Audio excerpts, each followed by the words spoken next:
नमस्ते दोस्तों, स्वागत है आपका एक बार फिर से हमारी आज की रोचक कहानी में। हमारी आज की कहानी मेरे और मेरे छोटे भाई की सच्ची कहानी है। मेरा नाम सपना है और मैं अभी टीचर की तैयारी कर रही हूँ। साथ ही मैं प्राइवेट स्कूल में पढ़ाती भी हूँ। मेरे घर पर मेरे मम्मी-पापा और मेरा एक छोटा भाई भी रहता था। मेरी उम्र अभी 22 साल की है। मैं अपने फिगर को एकदम मेंटेन करके रखती हूँ। रोज सुबह-सुबह एक्सरसाइज और योगा भी करती हूँ, जिससे कि मैं और भी सुंदर और अच्छी लगूँ। मेरा हाइट 5 फीट 5 इंच है और मेरे गाल एकदम फूले हुए से हैं। मेरी आंखें बहुत बड़ी-बड़ी और बहुत ही नसीली हैं। मेरे भाई मुझसे 2 साल छोटा है और उसकी उम्र अभी 20 साल है। हम दोनों आपस में बिल्कुल दोस्त की तरह मिल-जुल कर रहते हैं। तो हम लोग आपस में कोई भी बात शेयर कर लिया करते थे। एक दिन मैं अपने छोटे भाई से कुछ पर्सनल बातें कर रही थी। मैंने उससे कहा, आकाश तुमसे एक बात पूछूं? उसने कहा, हाँ दीदी पूछो, क्या बात है? मैंने कहा, सच बताओ तुम्हारी कोई गर्लफ्रेंड है कि नहीं? आकाश बोला, अरे दीदी आप ये क्या बोल रही हो? नहीं, अभी तो मेरी कोई गर्लफ्रेंड नहीं है। आपके जैसी मिलती ही नहीं है। कोई आपकी तरह मिले तब तब तो मैं ट्राई करूंगा। हम दोनों आपस में ये सब बातें कर ही रहे थे कि तभी मम्मी वहां पर आ गई और आकाश को सब्जी लाने के लिए बाहर भेज दी। मेरा भाई सब्जी लाने के लिए चला गया, लेकिन मेरे मन में उसकी बातें चलने लगा।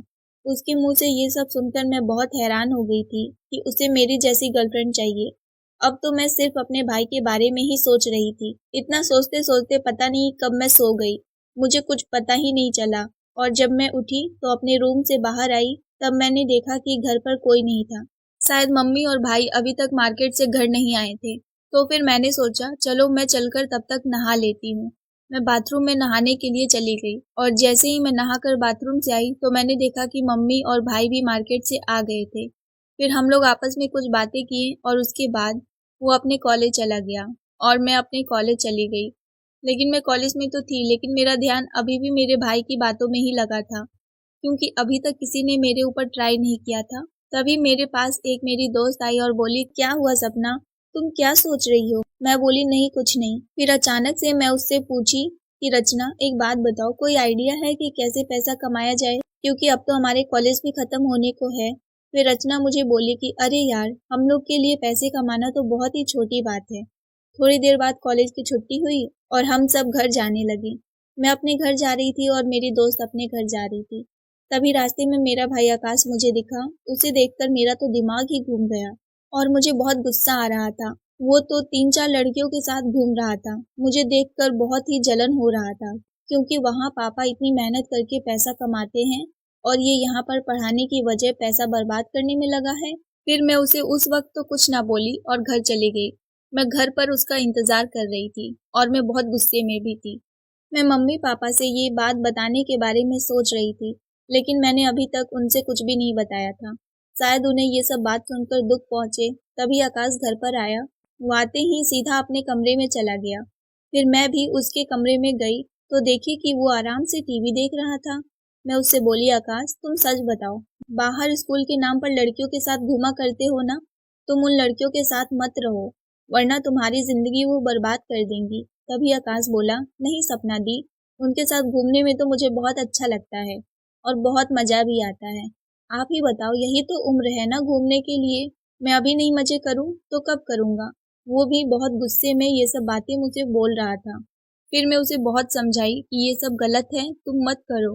लेकिन उसने मेरी एक बात नहीं सुनी। आखिरकार मेरे बहुत बार उसे समझाने पर वो मुझे बोला कि अच्छा ठीक है, मैं उन लड़कियों के साथ नहीं घूमूंगा, लेकिन उसके लिए मेरी भी एक शर्त आपको माननी पड़ेगी। अगर आपको मेरी शर्त मंजूर है तो मैं उन लड़कियों के साथ रहना और घूमना भी छोड़ दूंगा। मैं उससे बोली, हाँ बताओ क्या शर्त है तुम्हारा? आकाश बोला, जैसे वो लड़कियां मेरे साथ घूमती हैं और मेरी सारी ज़रूरतें भी पूरा करती हैं, क्या आप मेरे साथ घूमेंगी और मेरी सारी ज़रूरतें भी पूरा करेंगी? मैंने कहा, तुम पागल हो गए हो क्या? ये नहीं हो सकता और मैं तुम्हारे साथ क्यों घूमूंगी? इस पर आकाश बोला, तो फिर इसीलिए कह रहा हूँ, मुझे कुछ भी मत समझाओ और अपना ज्ञान अपने पास रखो। मैं जो भी कर रहा हूँ उसके बीच में तुम टांग मत अड़ाओ। मैं बोली, अच्छा ठीक है, चलो मैं तुम्हें शाम को सोच समझकर बताती हूँ। इतना बोलकर मैं उसके कमरे से अपने रूम में आ गई और बेड पर बैठकर उसकी बातें सोचने लगी। मुझे अच्छी तरीके से समझ में आ रहा था कि मेरा भाई मुझे क्या कहना चाहता है। उसकी बातें सोचते ही मेरा दिल बहुत तेजी से धड़कने लगा और उससे धड़कनें और तेज बढ़ गई थी। मैं ये सब बातें सोच भी नहीं सकती थी कि मेरा छोटा भाई मेरे साथ ये सब करने की चाहत रखता है। मुझे तो लगा था कि कोई दूसरा लड़का मेरा बॉयफ्रेंड बनेगा या मुझे अपनी गर्लफ्रेंड बनाएगा। लेकिन अपने भाई की बात सुनकर मुझे लगा कि वो मुझे अपनी गर्लफ्रेंड बनाकर मेरे साथ घूमेगा और शायद वो सब काम भी करे मेरे साथ। यही सब बातें मेरे दिमाग में चल रहा था और मेरे दिल की धड़कनें बहुत बढ़ गया था। अगर अभी कोई मेरे पास होता इस वक़्त, तो मेरी घबराहट को बहुत अच्छे से महसूस कर लेता। फिर अचानक से मुझे उसकी पहले की बातें याद आ गई कि वो मुझे कैसे घूरता रहता था। अब मैं उसकी निगाहों को अच्छी तरह से समझ गई थी और उसने ये भी कहा था कि काश आपकी तरह कोई गर्लफ्रेंड मिल जाए। मैं उसकी बात को अब बिल्कुल अच्छे से समझ गई थी कि वो मुझसे क्या चाहता है। मैं बहुत परेशान थी कि मैं क्या करूं? मैं हाँ बोलूं या फिर ना बोलूं? अगर मैं नहीं बोलूंगी तो वो उन लड़कियों के साथ फिर से घूमने लगेगा और उसकी ज़िंदगी बर्बाद हो जाएगी। क्योंकि आजकल की सब लड़कियां सिर्फ अपना फ़ायदा देखती हैं और फिर लड़कों को धोखा देकर निकल जाती हैं। मैं नहीं चाहती कि उसकी ज़िंदगी पर कोई असर पड़े और उसकी पढ़ाई-लिखाई भी खराब हो।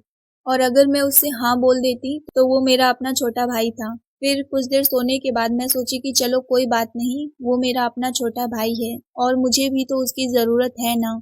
और ये बात किसी को पता भी नहीं चलेगा, घर की बात घर में ही रह जाएगी कि मैं उसकी गर्लफ्रेंड हूँ या वो मेरा बॉयफ्रेंड है। इससे हमारी समाज में बदनामी भी नहीं होगी और कोई हम पर उँगली भी नहीं उठा पाएगा, जिससे हमारी इज्जत भी बची रहेगी और फिर मेरा छोटा भाई भी पहले से सुधर जाएगा।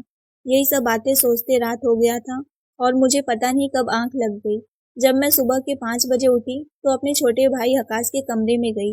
अब मैं भी उसकी बात मान ली थी, इसीलिए मैंने उसे जाकर कहा कि आकाश, मुझे तुम्हारी वो शर्त मंजूर है, लेकिन उसके पहले चलो हम लोग बाहर घूमने चलते हैं और कुछ मार्केट भी करेंगे। उसके बाद तुम्हें जो करना होगा करना। और साथ ही में मैंने उसे ये भी कहा कि ये बात किसी दूसरे को पता नहीं लगना चाहिए। और तुम्हें याद है ना, उन लड़कियों के साथ तुम्हें अब घूमना नहीं है और तुम कभी दिखाई भी नहीं देना उन लोगों के साथ। आकाश बोला, ठीक है दीदी, जैसा आप कहो, और आज के बाद तो आप जो बोलेंगी मैं वही करूँगा। मैं भी बहुत दिनों से इस दिन का इंतज़ार कर रही थी। आखिरकार वो दिन मेरी ज़िंदगी में आ गया। फिर मैं अपनी मम्मी के पास किचन में चली गई और मैं उनकी नाश्ता बनवाने में मदद कर रही थी। आज संडे था, तो आज हम लोगों की कॉलेज की छुट्टी थी। हम लोगों ने नाश्ता किया और हम लोग मार्केट चले गए। कुछ सामान लेने के लिए आकाश बहुत खुश था। उसने मुझे एक नया ड्रेस भी दिलवाया और अपने लिए भी वो एक कपड़ा लिया। फिर मैंने मम्मी के लिए भी एक साड़ी पसंद की और उनके लिए खरीद ली। शाम हो गया था और शाम को हम सब बाहर खाना खाने के लिए गए। जब हम सब घर आए तो सब लोग अपने-अपने घर में सोने चले गए। तभी आकाश मेरे कानों में कहता है, दीदी आपको वो शर्त याद है ना कि आप मेरी ज़रूरत पूरा करेंगी? मैंने कहा, मुझे अच्छे से याद है। तो फिर मैंने दीदी से कहा, आप आधी रात में मम्मी-पापा के सोने के बाद मेरे कमरे में आ जाना, फिर मैं बताऊँगा कि क्या करना है। जैसे ही हम सब अपने-अपने कमरे में सोने गए, फिर 2 घंटे बाद मैं बिस्तर से उठी और आकाश के कमरे में जाने लगी। वहाँ जाकर मैंने देखा कि आकाश का कमरा खुला हुआ है। मैं जब कमरे में गई तो मैंने देखा कि वो मेरा ही इंतज़ार कर रहा था। वो बोला कि आप बहुत लेट हो गई हैं। मैंने कहा, वो मम्मी-पापा का सोने का इंतज़ार कर रही थी। भाई ने कहा, चलो ठीक है, आपने कहा था कि आप मेरी ज़रूरत पूरा करेंगी। मैंने कहा, हाँ बोलो। उसने कहा कि काम ये है कि मैं एक बिज़नेस करता हूँ। मैंने कहा, कैसा बिज़नेस? मैं हैरान हो गई थी कि कहीं वो मुझे किसी और के साथ। फिर उसने आगे कहा कि मैं लड्डू का बिज़नेस करता हूँ और बेसन के लड्डू बनाता हूँ और उसे मार्केट में बेच देता हूँ, जिससे काफ़ी फ़ायदा होता है। इसमें वो लड़कियाँ मेरा साथ देती थीं, इसकी वजह से मेरे पास इतने पैसे हुआ करते थे, तो मैं खर्चा करता था और घूमता भी था। वो लड़कियाँ मेरी बिज़नेस पार्टनर थीं, जिसे आपने उनके साथ रहने के लिए मना कर दिया था। तो अब आप मेरी इस बिज़नेस में मदद करेंगी? दीदी ने कहा, अच्छा ठीक है। भाई की बात सुनकर मेरे दिल में थोड़ा सुकून मिला कि चलो वो कुछ तो अच्छा काम कर रहा था, अपनी ज़िंदगी में आगे बढ़ रहा था।